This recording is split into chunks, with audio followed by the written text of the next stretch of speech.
Hello, hola, greetings, and welcome to another episode of Brujo 101. I'm your host, Martin Moreno, and as always, I'm joined by my lovely co-host, Thanya with an H. Yes. A.K.A. Ashe. Ashe, a.k.a. Bruja. A.K.A. Galactic Witch. That's my favorite one. Galactica, Bruja Galactica. That sounds like an album. I'm going to put that on a shirt. I think Bruja that would be Galactica? cool, yeah. In Spanish. And yeah, it has to be in Spanish. Bruja Galactic Witch is good, but Bruja Galactica. sounds more celestial. Wait. Right? Like I'm going to come down from a fucking UFO with a chicken. Speaking of UFOs, I saw somebody put a picture the other day of the pyramids in Tenochtitlan, and the way that they were reflecting on something, it looked like a fucking UFO. I'll send you the picture.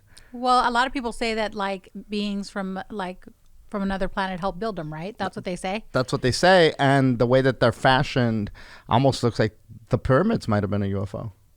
Oh, like a reflection, or like, what do you mean? Like they were something that they used to come and then they just stayed there? Yes. Oh, that's scary. It is. Who knows? Anyway. That's scary. There's a lot to dive in right now, Thanya. There's so much going on. The 12th of December, we talk all things spirituality. I know you're a santera. You're not into the Catholicism thing, but I respect it all. Okay, that's fair. Even though never mind. The 12 de Diciembre, the 12th of December just passed. Mm-hmm. Big day, huge day for Guadalupanos around the world. And the Virgen de Guadalupe is a phenomenon.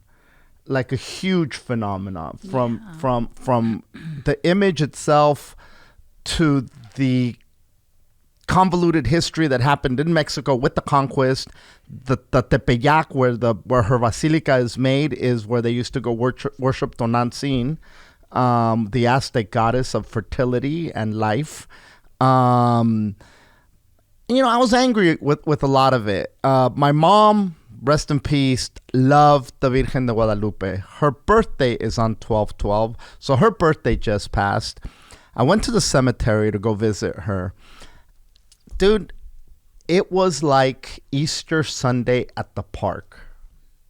Cemetery. And that bothered you. You have a face like it bothered you. No. It didn't bother me. It perplexed me. I have never seen a cemetery that busy. Like Day of the Dead, whatever holidays, you see people come, they drop off the flowers. Christmas, whatever. Homie, I don't know if you've ever been to All Souls in Long Beach. Mm-hmm. People post up. My sister used to live by there. Isn't that where Jenny Rivera's buried too? Yeah, my Rivera, sister used to live there. So people post up. They take their chairs, they take tables, they picnic out there. There was no parking. It was like the overflow parking was packed. And a big part, they just did a giant extension to the cemetery right before Christmas. So maybe because a lot of these are fresh bodies. Is that a politically correct way to say it? Brand new Trader dead. Joe's bodies? Good quality. They're good. Good quality. Well, they're new dead. And when it's new dead, you tend to go visit more. Like it's because I know when my friend lost his grandma, he was at the cemetery every week. There's people that when they lose somebody, they have that connection. They go all the time when it's brand new. And maybe that has something to do with it, because you go to a lot of these older cemeteries and there's nobody alive to go visit them anymore, obviously. Ooh. Yeah, well, I think that it's like twofold, right? Like one, I think my mom grew up in Mexico City, and it was very normal for her to go to visit her loved ones on Dia de los Muertos or other days and eat with them and sit with them. That's how she grew up. That's a thing in Mexico City. It's not seen as weird. It's like revered, your ancestors.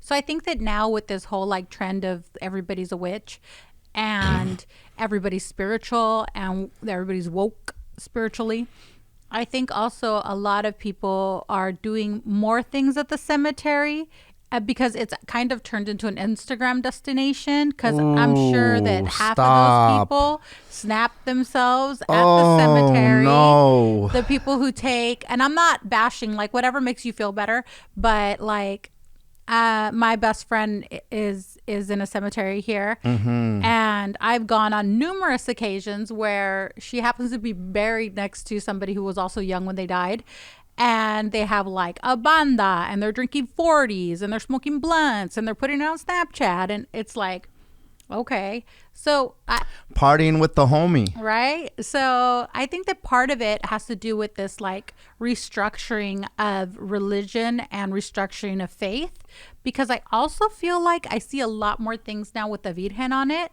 Like, it's so, like, I'm waiting for Minnie Mouse to be dressed like the Virgen. I have pants. Chikis. I have Virgen de Guadalupe pants. And I always wondered who they were marketing to, but now I know. Ta-da! It is all you. Don't get me wrong. Like, there's somebody who makes a jacket that has a Virgen, and I think it's like really nice. So for me, it has a special connection just because of my mother. Your mom. So for me, it's not like I'm like, oh my God, La Virgencita is going to grant me this miracle, right? I'm not. I'm gonna rub on my leg, and she's gonna. You like know, but it did, and which is where I was going with it, is that it took on a different meaning for me. I always looked at the 12 de Diciembre before. I was like, what are these people doing? Like, this is crazy talk. Like, you're over here worshiping this image that they conquered your asses with. Well, yeah, because Like, if you see the Virgen, right? Like, if you see different, the Virgen's always very light-skinned, very small nose. yeah, but this one's Like, she's in India. but like, there's no way that very light-skinned, small-nosed lady was supposed to look like the indigenous people. No. Supposed to look like the people who are trying to control you, just like Jesus. Well, the Virgen de Guadalupe is tan. La Virgen Morena, they call her. La Morenita. And so, what's the Virgen that's black? Montserrat. Well, I don't know. There's like what's it called when it's like the same, like a different path? I know how to say it in Santeria, and I can't say it in Spanish. Like, there's a saint in Spain that's also black. Okay. Very small features. Mm-hmm. She must have been like very, I don't know, like Mixed. Either that or those people really raped your people, because you got really small features and you're black. So here's the thing. So the Virgen de Guadalupe, you know, like they did the song La Guadalupana, and then I'd never listened to the lyrics, and I listened to the lyrics, and it's like, it's talking about her coming down to the cerro, and her whole court were Mexicanos. They were all Mexicans. Waiting for her.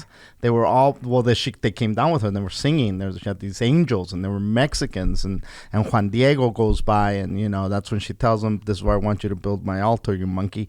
And but again, I always looked at it like, what are you guys doing? But now, because my mom has passed, it means something different. Like, now I have the connection to her and the day. Not only is it her birthday, she's named after this Virgen. It was a super emotional day for me, and then Chente died, so it took it to a whole nother level. And I'm gonna. You don't even know Chente. Don't be those people. I met Chente, but we're not barbecuing with them. Don't be those people who are posting. We and had they're tacos. Okay, totally different. Okay, no. Here's the thing. Here's the difference with Chente, and of course I don't know Chente. I met Chente once, right? But and we had tacos, but that has nothing to do with it. There's nothing to do with it. He's held him on speed dial. Hey, ¿qué onda, Chente? But here's the thing about Chente is that I grew up listening to this man. Not only did I grow up listening to him, my friends grew up listening to him. I remember being a little kid, and my friend Mario, also rest in peace, would sing La Ley del Monte off the top of his lungs. I remember going to the theater to watch, you know, his movies. And I remember his songs playing since I can remember, since I have uso de memoria, since I have, you know, my mind, I can remember Chente. And then as a young adult, I went to his concerts over at the Gibson Amphitheater. I saw him. Like, I used to go to his concerts every time. My sister, before she moved, is a very big, like, Alejandro and Chente, like, fanatic. Also, randomly, a very big Virgen de Guadalupe, and she's a santera, but, like, took a mariachi to the Basilica for her. Wow, like, that's huge. Because one of my grandmothers was very devout to that Virgen. But I feel bad that he died. It, like, I drank I've drank, I've listened to his songs in times of pain, in times of happy, in times of this. So I don't know, for some reason, and I think mixed with my mom being, it's her birthday, this dude dying, and all those memories of my childhood coming back, it was a super emotionally draining day for me. I'm sorry. No, don't be. And then, I was at the... I was crudo because the night before this sounds like your partied. story now.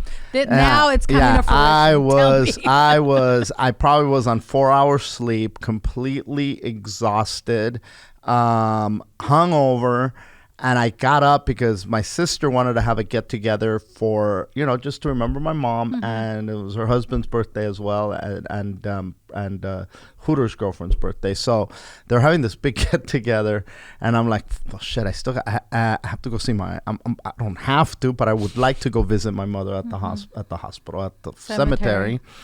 And so I got up exhausted. I go over there.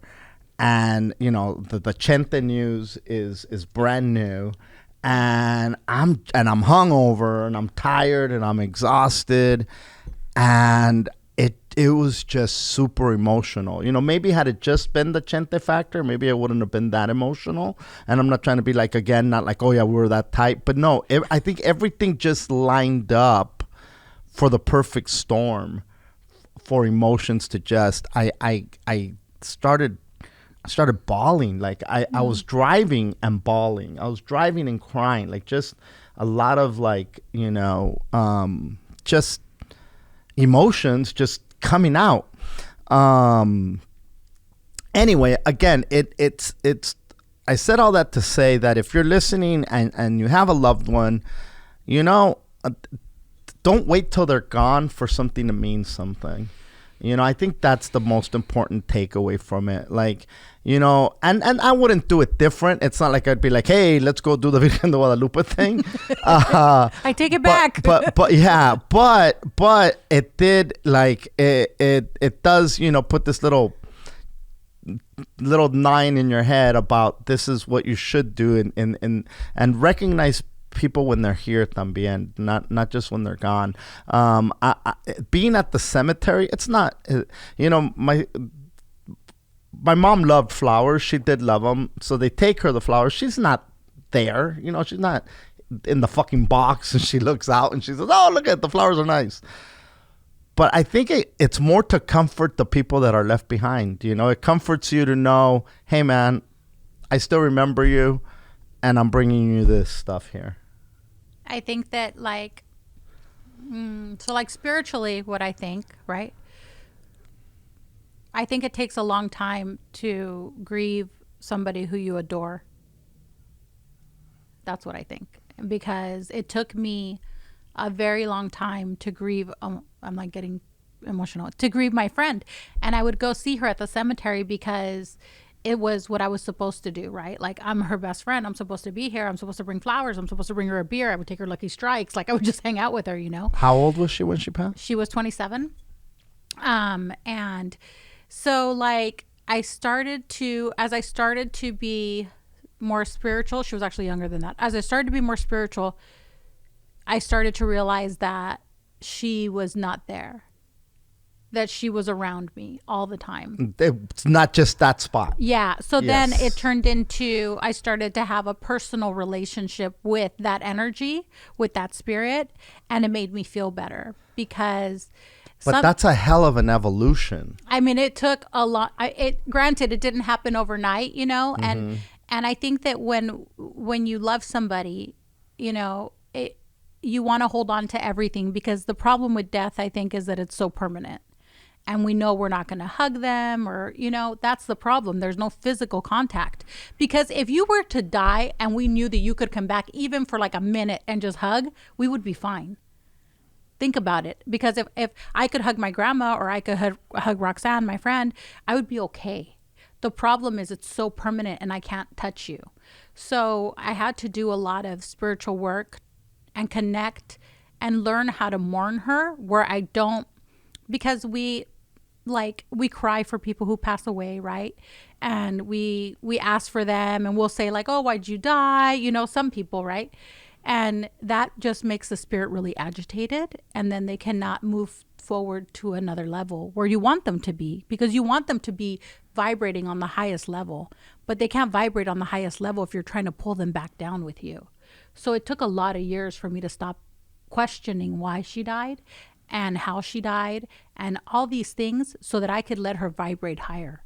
And when I started to let her vibrate higher, like you've been in my house, we would hear the door, and then we would hear, I have wood floors, her walking. She had a very specific way she would walk, and we would hear it.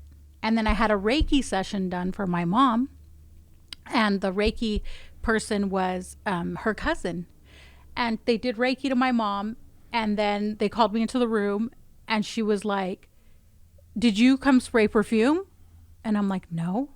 And she's like, "I don't know what just happened. Something happened." So then she would appear in different ways, right? And then even now, religiously, I'll do things and she'll come up of people who have never met her.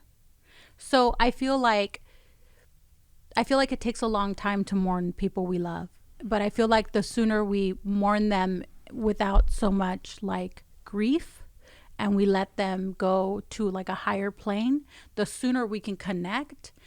Because I feel better when I'm able to notice her spiritually around me than if I were to go to the cemetery. I haven't been to the cemetery for years. I stopped going when my son was like 3. He's 13. The last time I went, I took Nick. So he knows who she is, but I stopped going because I was like, this is not for me. And you wouldn't want me here. You don't want what's going on here. So, that makes so much sense. I'm glad you said that. It really makes a lot of sense. And you do start, sense things that are like, it's okay. And you could chalk it up. It's a coincidence. But there's no once you're spiritual, but do you see what I'm saying? Yeah. But once you're spiritual, there is no coincidence. No, of course, and I believe that 100%. I'm just saying that it's easy for most people to dismiss it as that's local. You're being superstitious. It's a coincidence that you can't scientifically blah. But you're imagining that scent. You remember what it smelled like, and you're imagining it. But then you're like, well, wait, the 2 people imagined it. You fuck at different times. I want to tell you something that I don't talk about a lot because there's some things that I think are very personal. But I'm going to tell you something. Every year, on the day that my friend died, and the day she was born, she will send me a message through someone every year. There has been people who will show up at my house and bring me something that is very specific to her. This last year, one of her family members, who I had not talked to in a long time when we reconnected, sent me pictures of her that I had lost. Randomly. Now, do they know that every year you get something from No, her? because I don't share that with people because it's not ever from the same person. I have a friend named Genevieve who's Italian, who has studied like mediumship and things like that. And she doesn't know what day she died. She doesn't know any of that. For 2 years in a row, one time on her birthday and one time on the day she died, she messaged me on my phone. She's like, "Hey, I just want to tell you that Roxanne was here. And she wants me to tell you this. I don't know why she's telling me this today. Hey, I just want to tell you that." And the day she died and the day she was born are very close. So I think that the more I elevate her, the more light I'm giving her. And I don't think there's a coincidence. Like we as Santeros do something called Moyumbar. We do a prayer. And part of that prayer, you name your ancestors, like who's passed away. You've heard it when we've done things. Mm-hmm. And I always say her name. But after I say her name, I always tell her, reach for the highest light. Moyumbar. Moyumbar. It's to pray for your ancestors. It's a prayer that we say where we give thanks to our godparents, our Orisha, and you name all your ancestors. And you ask that they are elevated so that they can guide you.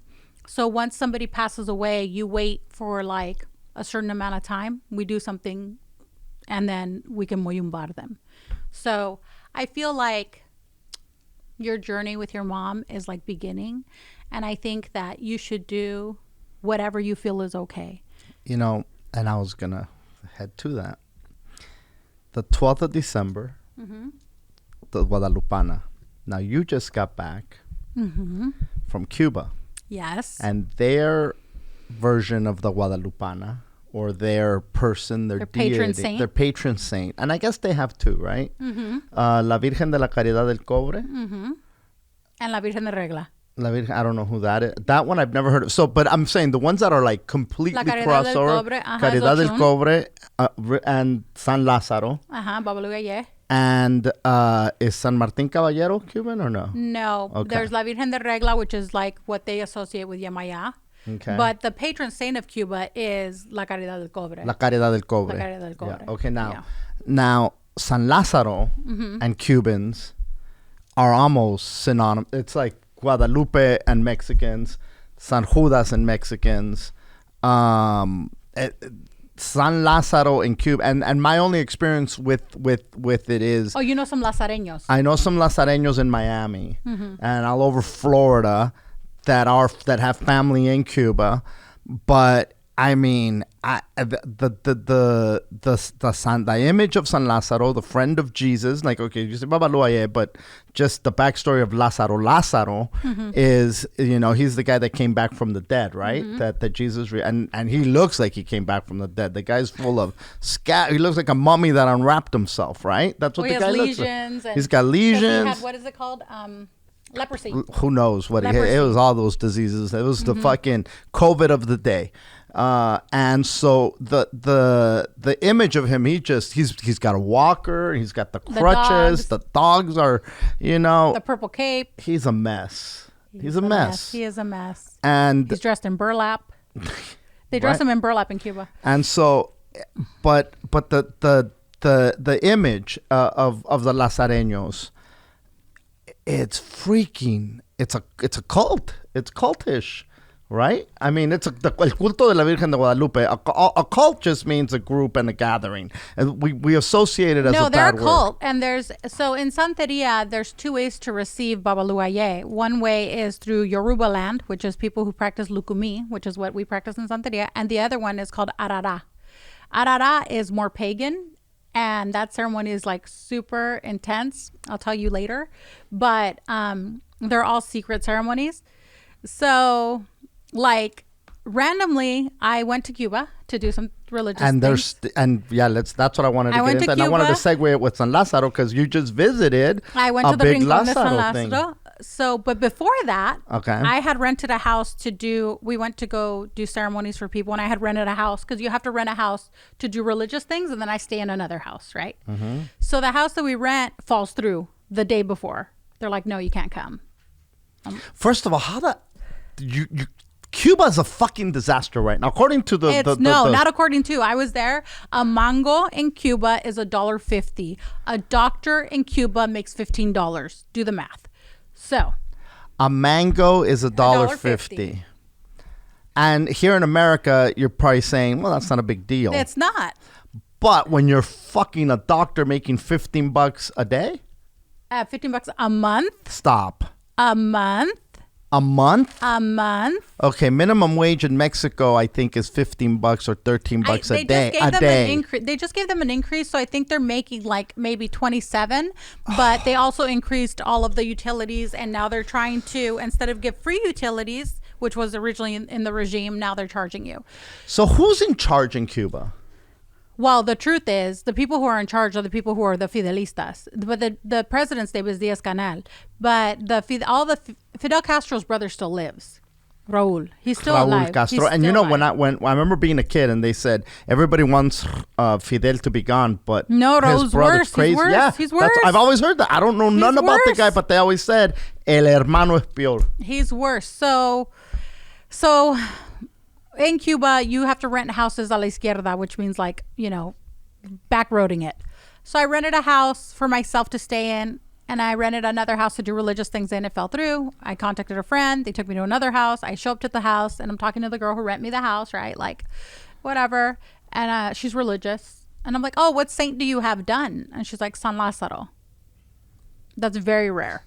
And I tell her, this is a santera. A santera. And I said, you have what? And she's like, San Lázaro. And I was like, I didn't know that was a possibility. I didn't know that was a thing. It is a possibility. It's very rare. And my mom was in the back and she's like, mira, Martin saying hi, right? Because she associates you with San Lázaro. So I was like, that is fucking hilarious. So, you know, we rent the house and we do, first thing we get there, we do a spiritual mass.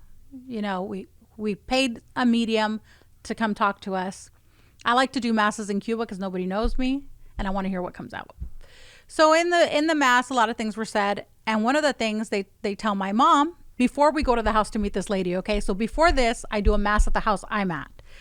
And the guy tells her, I don't know what you have planned, but San Lázaro wants you to go see him. He says, you've been here and you haven't gotten to see him. The last 2 trips we went to Cuba, we were so busy we didn't go to the Rincon. But my mother has a spiritual habit of always visiting San Lázaro. And she had stopped. So that happens, whatever. We do a lot of religious things. My mom threw a very big party because she turned 30 years of being a santera.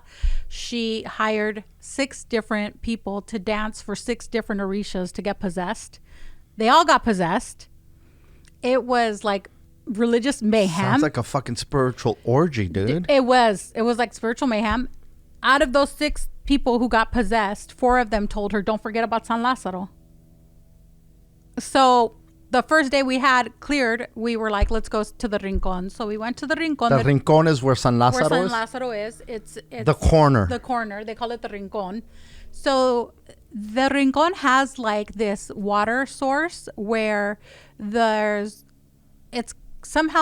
tapped into the ground and it's blessed and it's like San Lázaro Rincon water. So we went to go do that. And as we were getting there, we were like looking at everything and there's like a lot of leprosos, you know, because he's said to cure leprosy. And then there's people doing mandas on their knees. There's still leprosy happening? It's Cuba. There's so much happening. What the So before the Rincon, a lot of people with AIDS used to go to the Rincon, right? So there used to be like anything. There was this whole thing that happened in Cuba where in the early 90s, people were giving each other AIDS so that the government would give them a place to live and they would give them food. Stop. There's I'll send you a documentary on it. My God. And I lived through it. Like I was there in Cuba when all that was happening. So we go, you know, we take flowers to Rincon. We light a candle for San Lázaro. And they have this huge mahogany San Lázaro that I sent you the picture of. Yeah, beautiful. It's beautiful, right? It's been there forever. But now they built it a capilla, right? Like chapel. Little chapel. So I'm like, there's a line. I'm like, what's in there? I want to go. So I go in there. The government has taken it upon themselves. I can't wait. And I took a video. I'll send it. Donations. One is donations, which I don't have a problem. Even if the people steal the money, they deserve it. Knock yourselves out. As long as it's not the government. Yeah, as long as it's not the government. Like if it's the people who work there, take my money. Please. So the other thing, so they have like these glass, you know, like it's covered in glass. And then they have like Cuban boxers with their boxing gloves, Patria y Vida, somebody else for Cuba, San Lázaro is only with the Cubans, da-da-da-da-da. So like the government has like taken upon themselves, people still go and put pictures because they'll like, if a child's sick, they'll like offer San Lázaro something, you know. But it was so funny to me that they had all these generals, like their outfits. So these politicians, military fucks, whatever the hell you want to call them, are going there, putting their shit there so Lázaro can take care of it. And writing a letter to Lázaro, right? So they're like, San Lázaro, bendíceme ahora que me voy a Angola, because a lot of them go to Angola. Okay, San Lázaro, the Cuban baseball team, a bunch of baseballs. Like, the Cuban baseball team came to the U.S. and defected. They stayed here. There was a big thing about it. That's how we got Puig. That's how you got that. That's probably no. So he was in Mexico first. Yeah. He defected to Mexico. So, but recently, remember they had those Cuban baseball players in Miami. That people were telling them, stay here, jump the fence. What are you doing? And a bunch of them stayed. So it's I mean, wouldn't you? I want to tell you that I've been to Cuba since 1990-ish. That's 30 years. So I feel like it was so sad. Like beyond. Is there food? Okay, so we would go, we'd have food. We have food. We're tourists. Like, you know, I mean, I posted pictures on H. Like when I'm there, everybody who works with us, all of our godchildren who go with us, we all pitch in and we feed everybody, right? So, of course, if we're there, we should feed them things they don't normally get. Chicken, meat, lobster, like whatever I can find in the black market, we feed everybody. So none of that's available in the regular market. It's in the black market, and I'm guessing it's not cheap. So it's not cheap, but so Cuba did this now. They don't want dollars. Okay. So you get... There's a dollar... Never mind, I'm sorry. You get to the airport, and they tell you, okay, you need to buy an MLSC card to go to the grocery store. To go to the grocery store for extranjeros. But the only way you can buy it is in pesos. Or euros. So we had pesos. We bought one of them, and we bought two of them. And I told the guy, hey, if I have money left on it, can I give it to my friend? He's like, no, the government won't let you leave it. They don't want them shopping in those stores. So went to the store. The first round we bought like butter, cream cheese, ham, cheese, and 6 bottles of Cuban rum. There was never meat while I was there at the store. Never. This is for the tourists. For the tourists. There was never meat. And I think Cuba's a great place to visit because it is kind of like going back in time. But there is something going on right now with Cuba where I want to say 20 to 40-year-olds are tired of the bullshit and they're protesting. So the government has really ramped up like the suppression of the people. So before, where I could find more things, kind of like black markety, it took... So those people that are providing those services are being fucking reined in. Yeah. So it took like longer for me to find things, like I bought papas. Potatoes. The people who I work with in Cuba told me they hadn't seen a potato since the pandemic started. Cuba is very rich and has very fertile soil. They hadn't seen a potato in 2 years. What the fuck is that? That's disgusting is what that is. I went to buy water. If you ever go to Cuba, take a Brita filtered bottle, the ones you can buy. I have one, but I went to buy water and I sent my godchildren to buy water. They wouldn't let them buy more than 2 gallons each. Not because there was none, because they want to control you. We had dinner the first day and we didn't convert our dollars, and it was a $500 dinner in Cuba. So Cuba is not a vacation for me. I think that people think like it's a vacation. It's really a lot of work. We go to do religious things. But I want to tell you that I did a lot of ceremonies, and I did a party just for Egun, for spirit. And I'm going to post the pictures on Ache.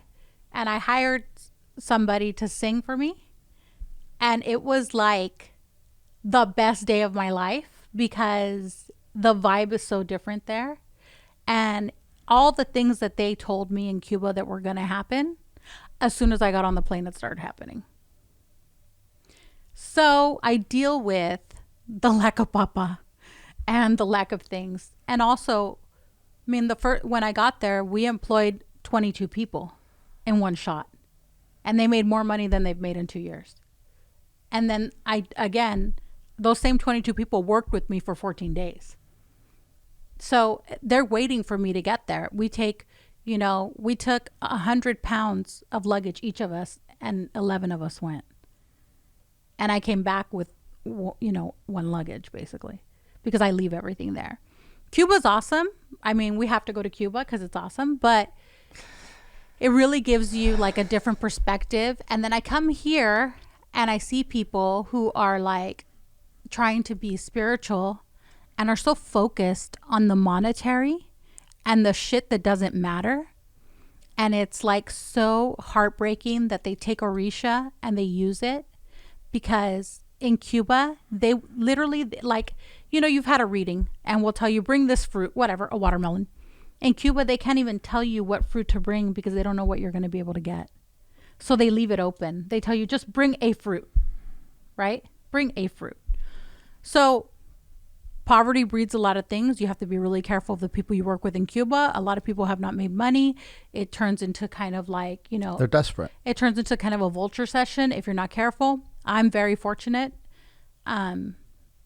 I have very good eguns and I guide myself completely by what they tell me.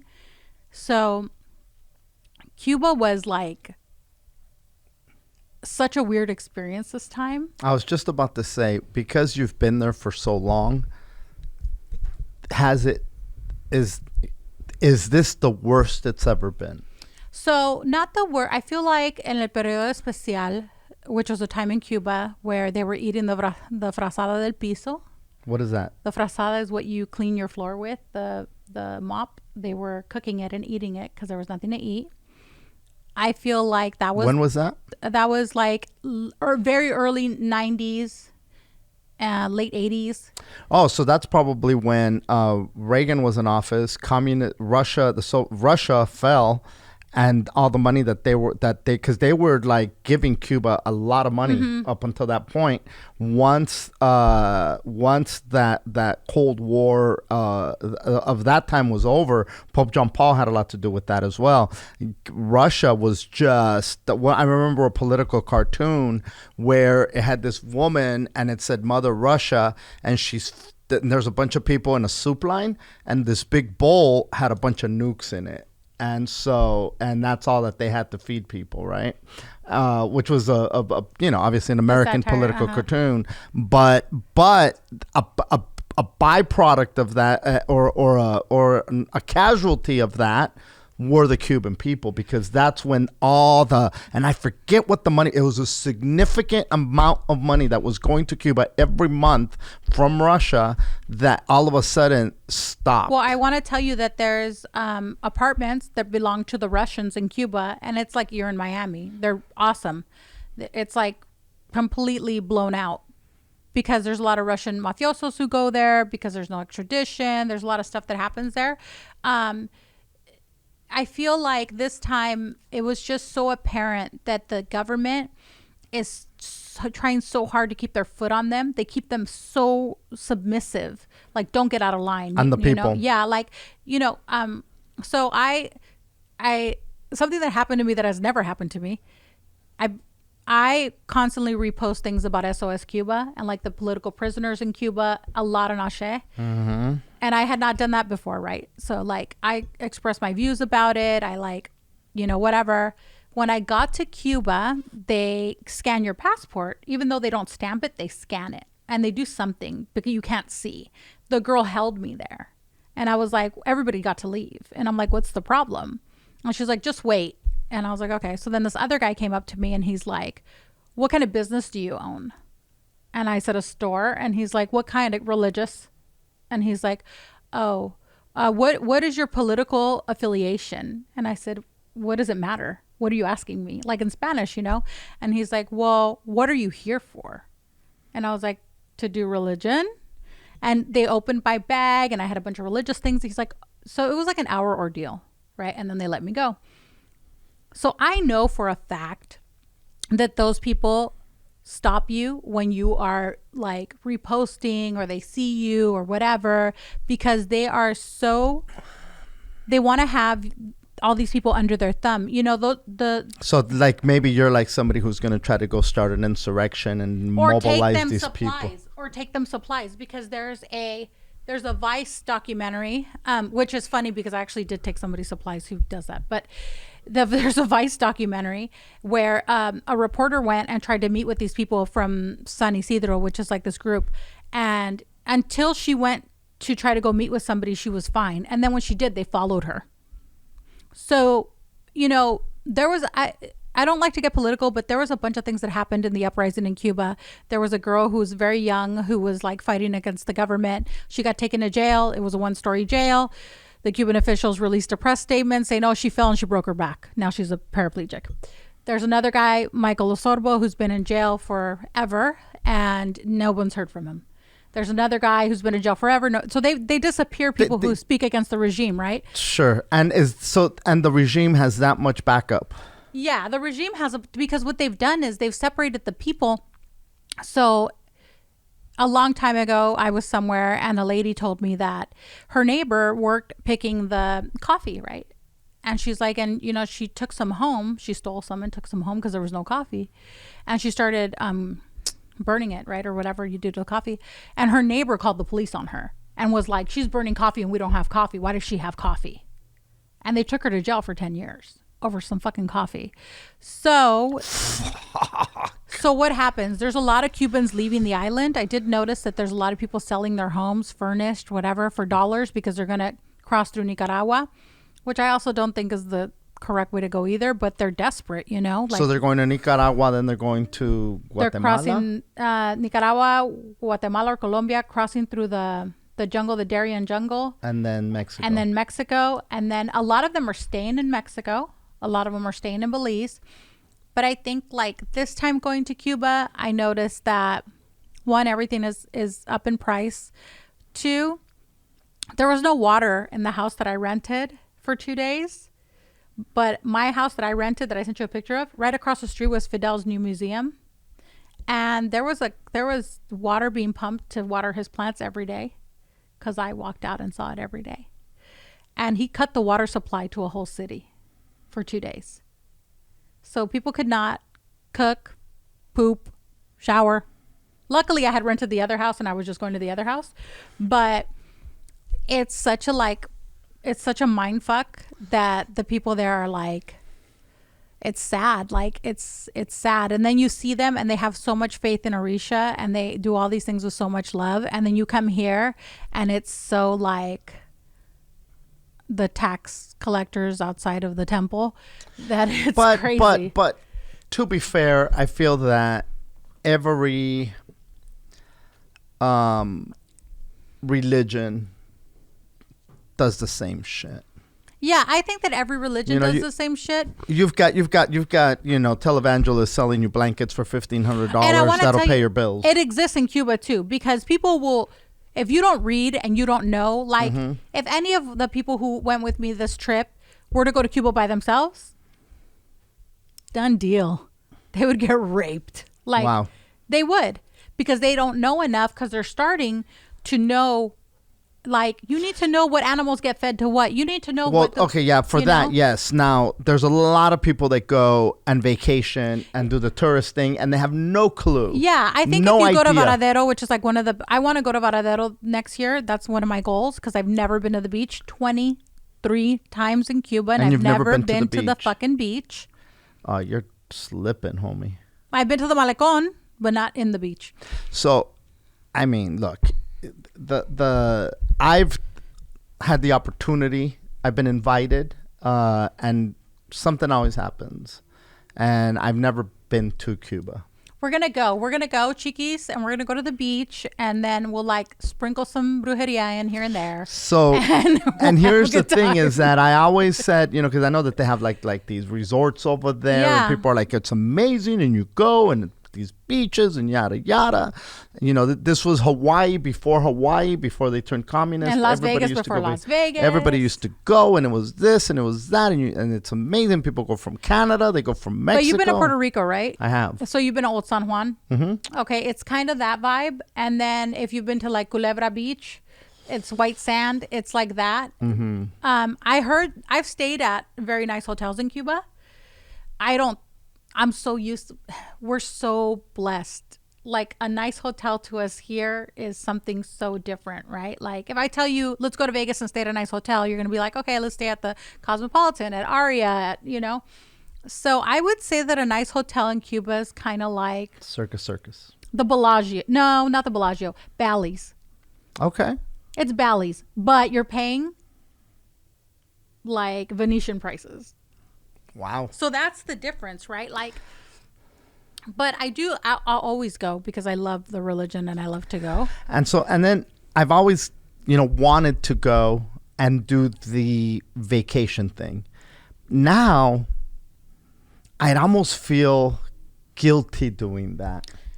I'd almost feel like this is like what I'm spending here and what I'm getting here. I could feed probably 30, 40 fucking people. And that I shouldn't think like that because I've never been there and I have no allegiance to anything. You have empathy to that. But it just feels like I'd be throwing money away, and or I'd be supporting this regime and this economy by putting money there. So I follow. I've made like an acquaintance friendship with a girl whose husband came from Cuba, and she's documenting everything that are his first, right? Like his first at the Dodger game, his first time at a grocery store. Like, it's really interesting. I'll send you the link. And then I messaged her because I told her what happened to me, and she was like, yeah, you know, about the whole being held up at customs. And she's like, yeah, I can't fucking believe it. Somebody else said that too, whatever. And then she's like, I won't go to Cuba. One, it's so expensive. So I had my flight booked for a year, but on the way they canceled my flight from Miami. They made me go through New York. On the way from New York to Cuba, I made friends with a lady on the flight, and she told me she had paid from New York to Cuba $1,600 because they said there was no more seats. The front of our plane was empty. So all the Cubans were having a shit, right?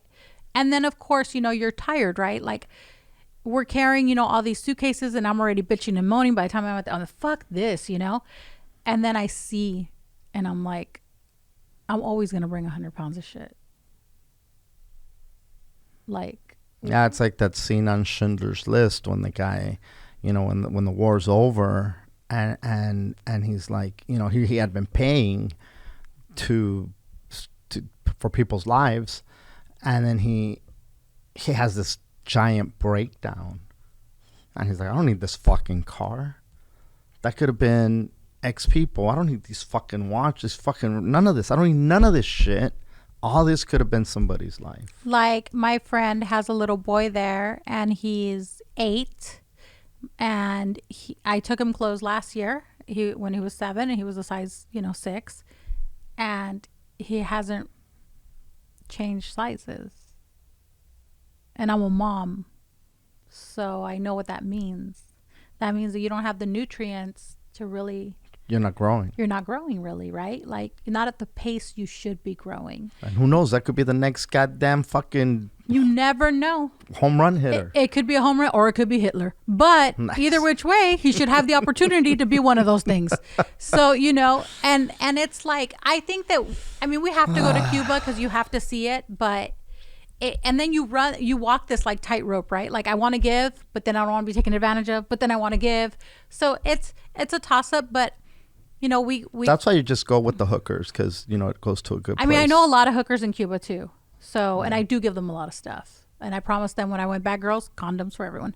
But yeah, because who needs to breed anymore? Like, it's fucked up. The country's fucked up. So like, I feel like I was there 14 days. I did 3 crowning ceremonies, a cuchillo, 2 drummings, I mean, it's back to back when I get there. How exhausting is that? Or do you get energized? Literally, there was a day where I sat on my bed and I wanted to cry. Because you're just tired. I was just so tired. I was like, I'm so tired. But then I had my party for Egun, and then I felt better. And then, you know, like, in that moment that I'm there with the kids, like, I like the kids, you know. The kids all know that I'm going to come with a bunch of shit, you know. So, stupid shit, you know. Like, they had never seen poppets. You know those things you throw on the ground and they pop? They had never seen poppets? Yeah. To throw at the santeros. Nice.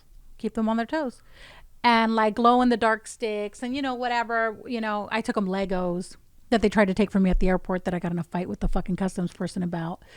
So, it's like, Cuba's awesome. I received some deities, because when you're a santera, you can receive deities after you do santo. I received a deity called Inla Nabata, which is known as the doctor of the religion. And I received another deity called Ochanla, which is a path of Obatala. And I did a lot of cool stuff, and I learned a lot of stuff, and I bought a lot of books. And I brought a lot of stuff back for Ache too. That I did bring back. That's awesome.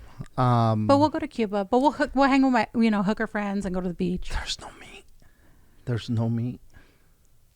I'm gonna send you, like, there's no fucking meat. I don't know how interested people are to know these things. No, I think people give a fuck. But dude. I was gonna post, like, the pictures that I have that shows you the shelves are empty. I have a picture of I bought a fish. Well, I've seen plenty of, like, not documentaries, but, like, footage of these empty fucking shelves, and, like, there's literally nothing there. I needed a fish. I went to the market. No fish. Day 3. No. It's an island and there's no fish. There's no fish. So they take me finally to where the fishermen are.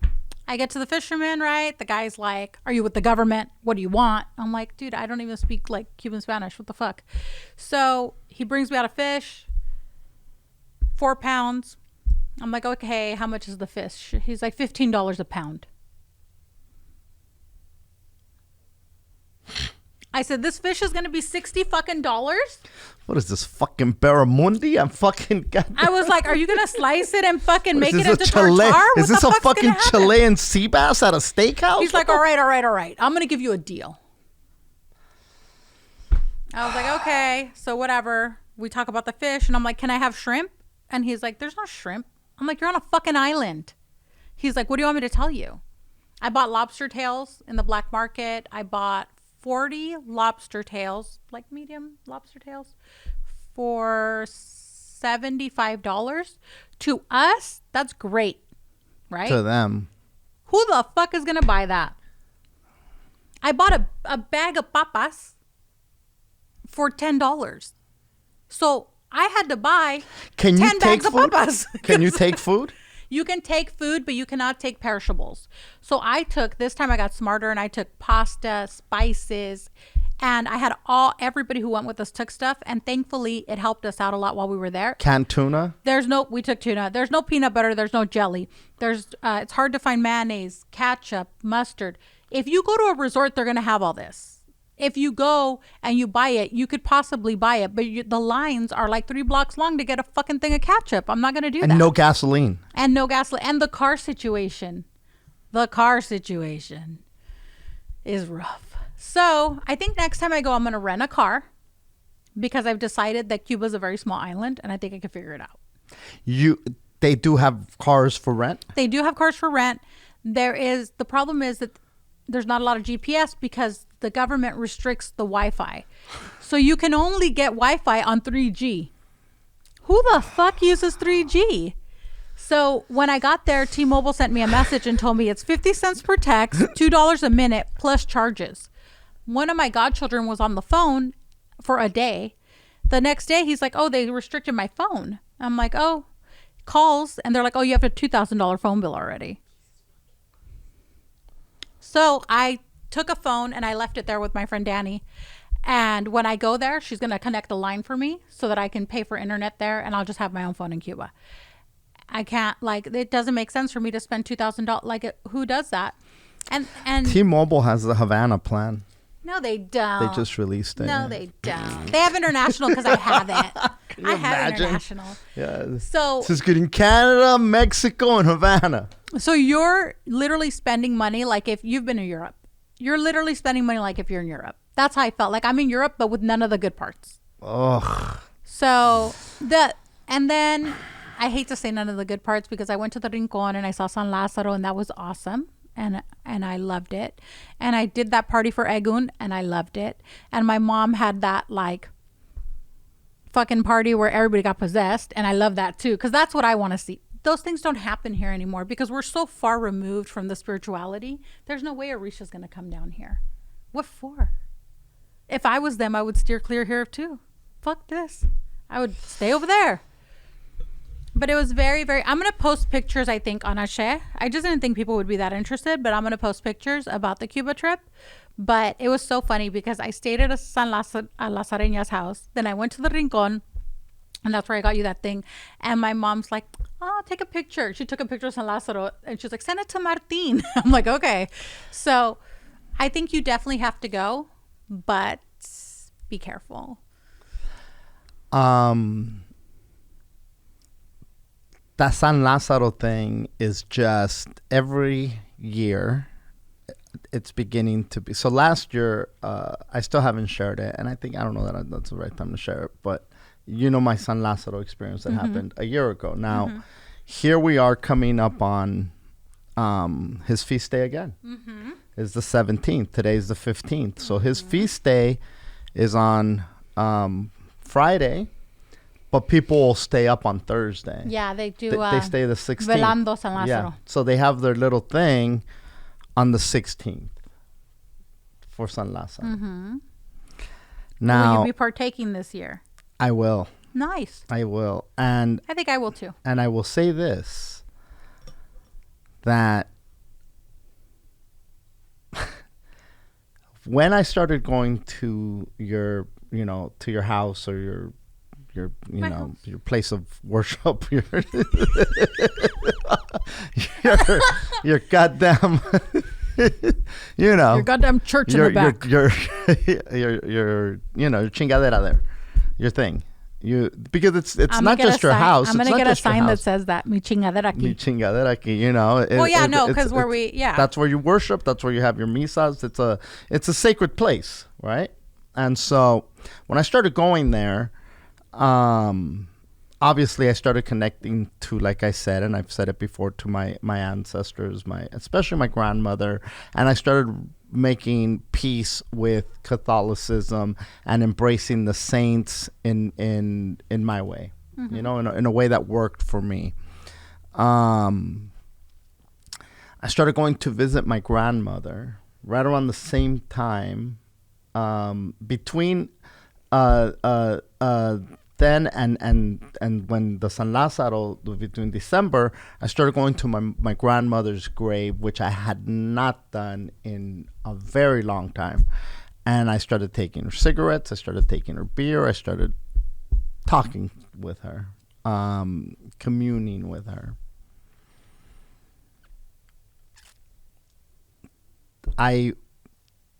This is insanity, but I just found out that her birthday's on the 16th. Really? Of December. You didn't know? I did not know. En la víspera de San Lázaro. Yes. The day before. Yes. Coincidence? Of course. Of course. And so these non-believers really be bothering me. And so when I found out, was a few days ago, my sister actually told me, she goes, it's her birthday on the 12th, blah, blah. And she goes, and it's your grandma's birthday on the 16th. I was like, what 16th? She goes, December. And I was like, I know she died June 27th, 1977. I know my that. mother's santo birthday. Yeah? June 27th. June 27th of 77. Again, coincidence. And so...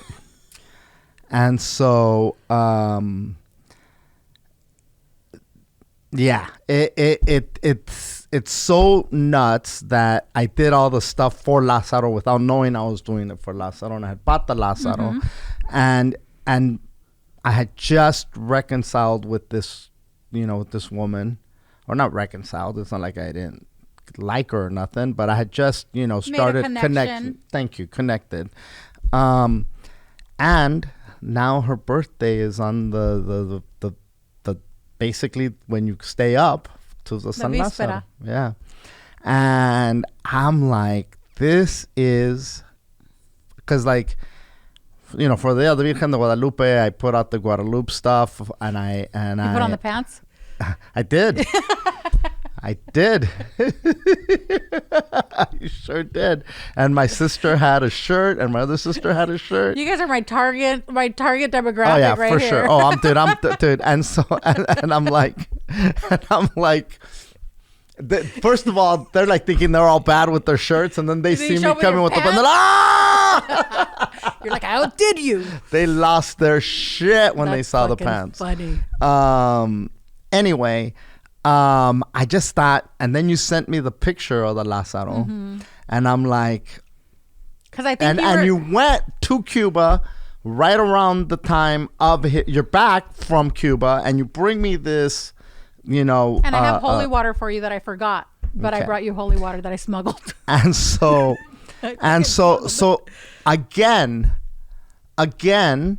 Lázaro and my grandmother are literally screaming at me. And I could say coincidence, I'm being sarcastic when I said, of course, but it's too in my face to keep thinking, well, blah blah blah blah. Because when I told you the details of the last year, that's pretty. And now this year, the fact that you pushed your trip. The fact that you went to the Lázaro, the fact that you brought me the charm, That's like blessed by the Lazareños. That's blessed by the Lazareños. The fact that my grandmother's birthday is on the 16th. The víspera. Again, and there's people listening like, oh, shut the fuck up, bro. It's just, it means nothing. No, but I think I do want to bring in somebody who's a Lazareño and to explain what a Lazareño Yeah, I think that's a good idea. And then explain to them what it was that I've been going through for these last 2 years with this Lázaro energy. I think if nothing else, I want to call it an energy, and it's a very powerful one. I think that like people have a misconception that Lazareños and Santeros are the same. They're not the same. We do believe in San Lázaro. Well, there you had the one lady who was crowned. And the lady was crowned San Lázaro, but it's so rare, and she was crowned in Arara. So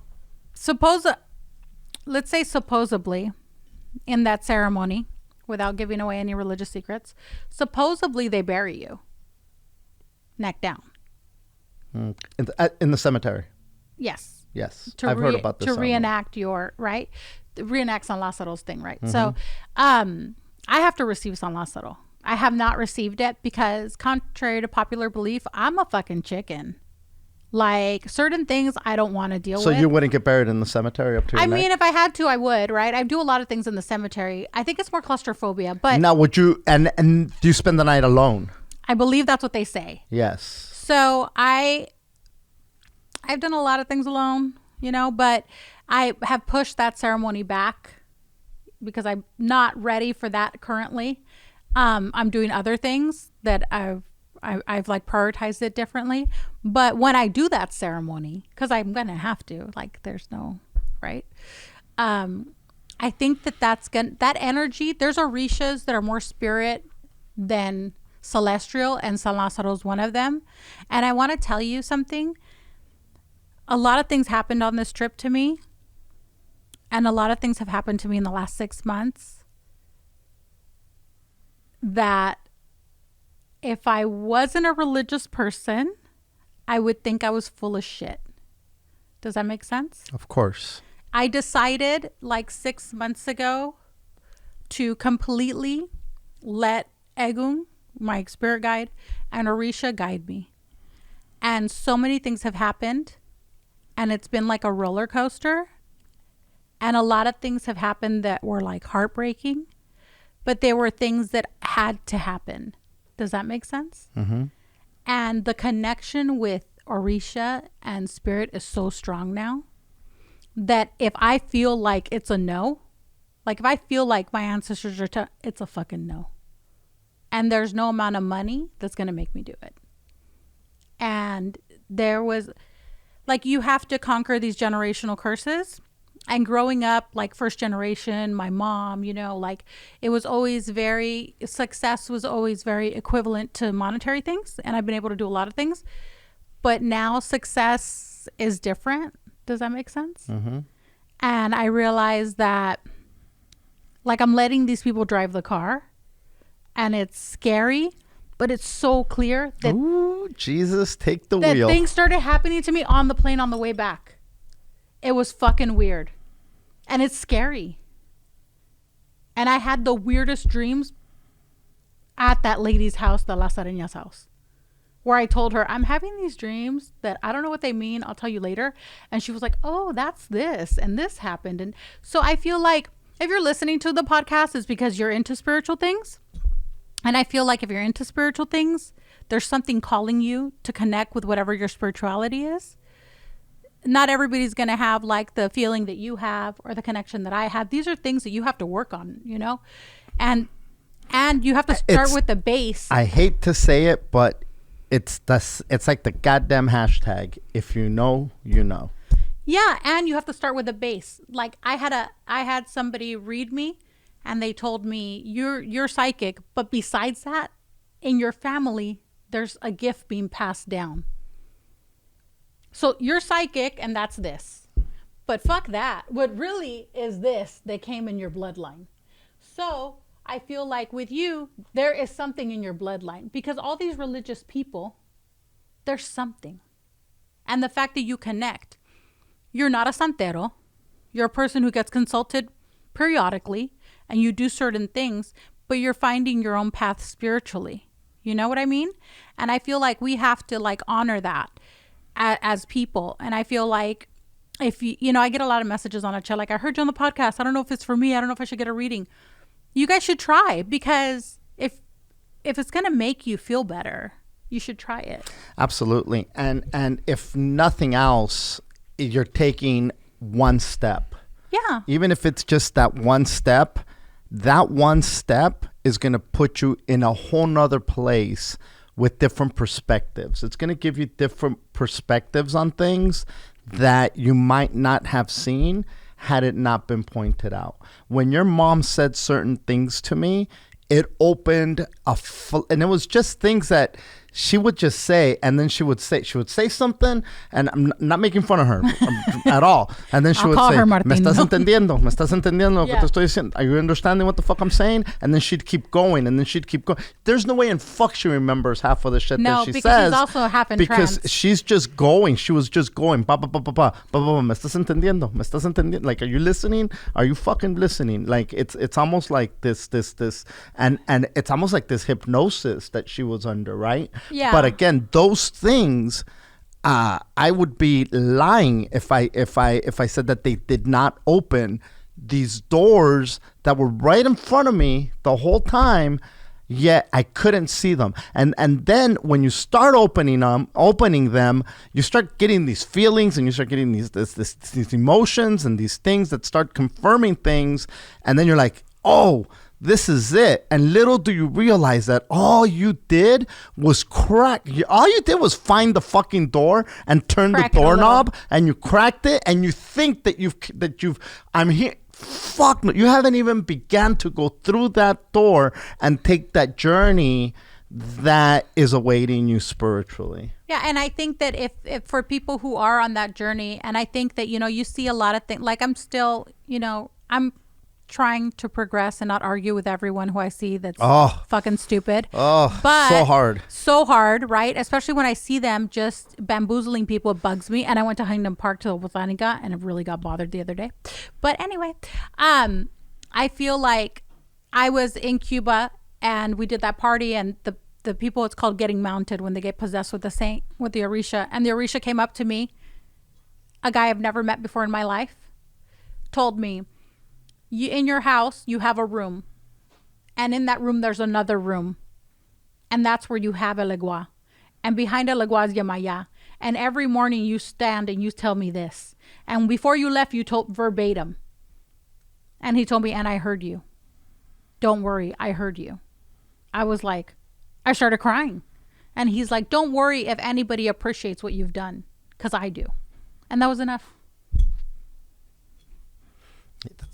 What do you mean? That's huge, dude. So I was like, okay, I'm gonna go home now. It validates everything that you're doing, and you realize you're not a crazy person. That's the other thing too, right? Because once you start hearing dead people, you're gonna think you're crazy. Of course. Or you're gonna be like, dude, you just said earlier, I just decided X amount of time ago to listen to my Agun, and my spirit guides are going to decide for me. You sound no different than the people that say, hey, I gave my life to Jesus, and he is the ruler of my heart and of my life. I don't do any. You sound just like them. Well, I want to say... Do you follow what I'm saying here? To the average person listening, they don't know what an Agun is, a spirit guide. It's the same. There's no difference there. You know what I'm saying? It's like, and to put your hands... I think there is like a celestial power to that. Of course, 100%. Yeah. But I'm talking about when people listen and they don't know. She drank the Kool-Aid. Correct. If you, unless you understand where you're coming from, you sound not that you are just like them. The sound I think there's like a common thread, right? There's a common thread. I've decided that I am such a small speck. I'm a vessel. These are Christian words. I'm a vessel. Mm-hmm. So I think I'm trying to learn my purpose, mm-hmm. and I think that part of my purpose is to help people transition into some form of spiritual path, because I'm not a regular santera. I'm very open to different things, where if you went to a regular santera, let's say you went, I'd be like, you need collares, you need this, you need that. Could you need collares? More than likely. Am I going to tell you repeatedly 100 times? No, because you need to find what you feel good in. And because my mortgage doesn't depend on it. So I've never had more rosaries in my life than I do right now. And do you know that I used to have a rosary that I had from a nun costume from Halloween, and then I had it on a lamp that was a naked woman. I had the rosary on her hips. This is the only need I had for a rosary up until recently, where now those are the same as prayer beads to me. There are these prayer beads that my great-grandmother, my grandmother, and my mother that I know of, who knows how many other before them, put energy into these beads. And who knows if those were whatever the Yaquis, whoever they had, what were they doing that somehow managed to seep in to the Catholicism, because a lot of the stuff, not just in Cuba with Santeria and Catholicism, but everywhere. Where the indigenous were taken over. Where they were taken over. Of course, they had to hide their pagan beliefs into this new religion. So who knows what the Yaquis put in there? Because I firmly believe that I have some Yaqui blood from just based on where my parents come from. And when my sister did her Ancestry.com, I think 50% of her DNA is indigenous. Oh wow, They don't tell you. They don't tell you what tribe. Tell you what kind. They don't tell you what kind. Oh, they just tell you indigenous. Correct. Wow. And so that's we same parents. So I mean, I'm guessing I'm the same fucking thing. Well, yeah, I think that and I also think that I used to know a santera a long time ago, Beba. She passed away, and she told me once that basically it translated to what is for you will find you if you're open to it. So I think that you have to be open to things, right? And I think that you have to be logical, always be logical. I know that I'm magical, but I'm also logical. Like I'm letting them drive the car, but I'm making sure that I also, like my finances are in order. I'm not worried about that. Like you have to be logical, right? But in the sense where once you slow down, which has been a very hard lesson for me to learn, was slowing down. It's very hard for me. So I'm trying to process that lesson to slow down so that I can appreciate all of the things that I have gotten to see and I'm getting to see in this life, because I'm only coming back in this life like this once. Does that make sense? Mm-hmm. So I'm trying to appreciate in this life through these eyes what I'm getting to see. Because if I had it my way, I would not come back. I don't want to come back. Like, I'm done. I don't want to come back. Would you leave? I wouldn't leave because I feel like I'm not done yet. I think there's going to be a point where my mother is very evolved spiritually. And she's told me that she already knows. Like, we were on the plane and there was a lot of turbulence. And I was like, oh, fuck. Mom was like, I know I'm not going to die on a plane. And she's like, oh, and I know I'm not going to die like this. And I know I'm not going to. So something's already telling her, like, and I knew a santera who, when she was ready to pass, her spirit guide came down and took possession of her and told everyone she's going to pass away, get her affairs in order. And it was very calm. So I think that once my whole mission is complete, it'll be a long time because I don't think I've even hit I'm barely getting there, right? But I think that I'll be okay with it. And I think that I'm trying to come to terms with losing people, because I think that's really hard. I had my son's godfather died, and that was hard. But I'm trying to learn how to mourn people and also let them go so that they can elevate. Do you think that we have the power to hold them back from elevating? Very much. I think that I had this conversation with somebody recently. Mm-hmm. My son's godfather died in a very tragic way on the 31st of August. And his widow has had a hard time. And she really mourns him. She misses him and she cries for him and she posts about him and she does all these things because she doesn't know what else to do. And I had to have a conversation with her because she's my goddaughter religiously. And I told her, I'm going to tell you something. I'm doing a lot of ceremonies so that he can elevate. But in those ceremonies, he cannot elevate because you're making him worry. And he's so panicky. And when you die tragically, we believe that you don't know you're dead yet. That's part of it. So your soul's kind of floating around.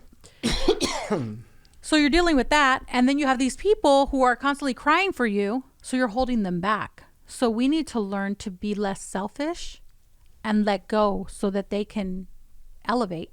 Because you want them to be elevated so high that they're able to help you. Because if not, they turn into obsesores. They start doing shit to you. And that's not good. See, this is a whole nother episode. Are you fucking kidding? So if you don't let them ascend and do whatever the spirit chingada, they're gonna come fuck. Te van a jalar las patas. That's the people that pull your feet in the middle of the night. I mean, they could pull your feet. They could throw the dishes. All the shit that you hear in these haunted houses. Or your life starts going backwards. I can't progress. I can't progress. I can't progress. Because if I can't speak and I can't grab you, I'm gonna start fucking with you.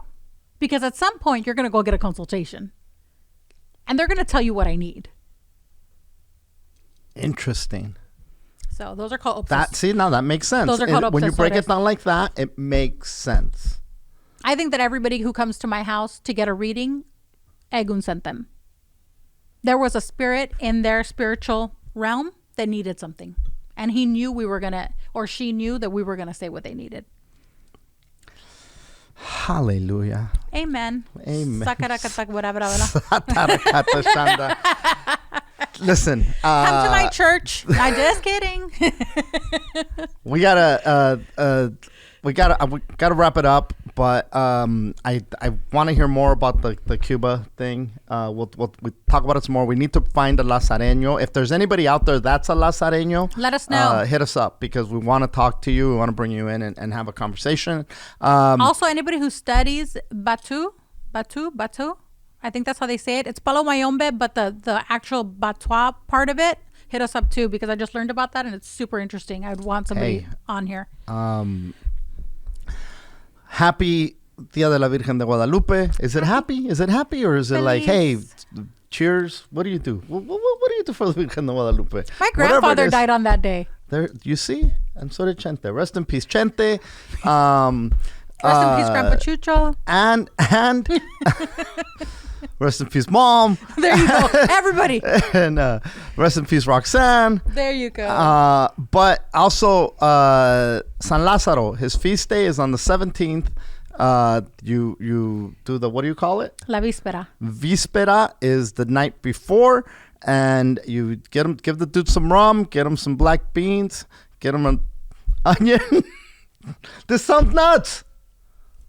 This is what he likes, they say. They say. That's what they say. And vino seco, right? Yes. Red wine. Yeah. Or red wine. Dry wine, right? Dry. Is it dry? I think it's dry. I don't know. I still have the picture. Ask my of all mom. the She has things San Lázaro. But it is a bunch of, you can put actually any kind of, besides those, you could do like a mix of beans and like. And he likes pennies. Legumes. He likes pennies. That is true. He likes legumes. I like different beans. He likes different beans. He does. Well, he's a man of the people. You know, Santera, they'll use their aha and clean yourself. Just saying. Stay blessed. Thank you for tuning in. Hit us with the rate and review and share us with your friends. And may your spiritual journey take you to a elevated place. A happy place.